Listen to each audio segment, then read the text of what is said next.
Okay, so the first thing we should do is turn on visibility for the trim elements folder and click that, and everything is visible right now. And so then I'm going to just go ahead and select this element right there and turn off everything that I'm not going to use within that folder. All right, there we are. Now, this is element I call the spine. It's sort of a snake-like looking tread that I modeled in just with the direct modeling tools. Pretty easy. Then I'm going to select this, hold down the Shift key and select the tooling blank, so both of those are selected.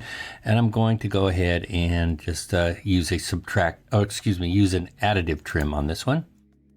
Okay. Now, with just this center spine selected, I'm going to, hit the move tool. And I'm just going to move that so it intersects with the tooling blank there. And notice that I have deferred update on, so it will take a second to update as I move this. So yeah, that's pretty close. Now you'll notice that the mesh turned white on me, which means it's no longer an airtight mesh. But I'm going to keep moving it down a little bit at a time and see if it resolves itself. And yeah, that looks like it did it. Now I'm going to turn on the visibility for this object here, the tri-tread group, which is the treads at the front of the shoe. I'm going to do the same thing. This time I think I'm just going to drag it and drop it on top of this Fusion, the tooling blank, and I'm going to apply that as a primary as well. And then I'm going to move that in item mode, and let's just go ahead and move that right about down to there.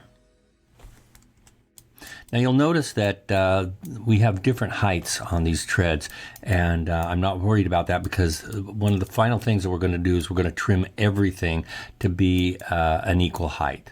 Okay, so the next one, let's do the side pad next, which is this guy here. And that too is going to be an additive to this guy. And just click on that, click on it, hit the move tool. And I'm just going to move that in place right about there. And you could see that this is pretty much an organic process. You're not committed to any one location, any one place. And all of these different elements stay live throughout the modeling process with Mesh Fusion. And yeah, I like that. Maybe out a little bit. And yeah, so you can adjust it to your heart's content. Next thing I want to do is go ahead and make that little inset that I had on the design here. And I'm going to make that happen with the new embossing feature in Mesh Fusion.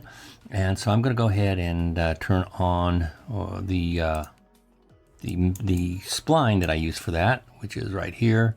You can see that guy. Okay, so with that selected, I'll just hold down the Shift key and select the tooling blank and go over here to apply strips, surface strips. Click that, and there we go. Now we have the surface strip, but I have to do a couple of things first here. So with this side cutout emboss active as a trim item, I'm going to go down here, surface rows, set that to 1 or 2. Oh, actually, yeah, that works. And let's see.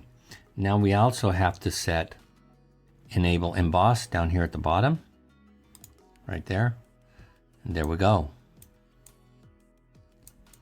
And I think that's all I need to do for that. Now I'll go down here and I'm going to set the inward piece here at a 1 millimeter. Yep, excuse me, -1 millimeter, not 1, -1 millimeter. There we go.